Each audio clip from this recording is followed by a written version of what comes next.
30th March. இன்றைக்கி ஏசப்பா நம்மளை பார்த்து என்ன சொல்கிறாங்கன்னா, தத்தளிப்பின் பாத்திரம், இதோ தத்தளிப்பின் பாத்திரத்தை உன் கையிலிருந்து நீக்கி போடுகிறேன்னு ஏசாயா 51:22 சொல்லப்பட்டிருக்கு.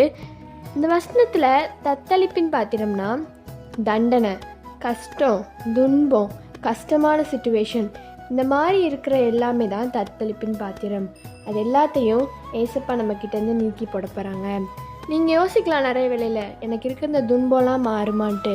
கண்டிப்பாக ஒரு நாள் எல்லாமே மாறும். ஏன்னா ஏசப்பா நம்மக்கிட்ட இருக்கிற தத்தளிப்பின் பாத்திரத்தை எல்லாத்தையும் நீக்கி போட போகிறாங்க. நம்மளுக்கு எதிராக நிறைய சோதனைகள் வரும். அது எல்லாத்தையும் நம்ம பொறுப்பெடுத்தாமல் நம்ம ஏசப்பா மேலே விசுவாசமாக இருந்தால் நம்மக்கிட்ட இருக்க தத்தளிப்பின் பாத்திரத்தை ஏசப்பா நீக்கி போடுவாங்க. இன்றைக்கி நம்ம ஏசப்பாட்ட என்ன கேட்கணுன்னா, ஏசப்பா என்கிட்ட இருக்கிற தத்தளிப்பின் பாத்திரத்தை என்கிட்ட நீங்கள் நீக்கி போடுங்க ஏசப்பா, நான் உங்கள் பிள்ளைய வாழ எனக்கு கிருபை செய்யுங்கன்னு சொல்லுங்கள்.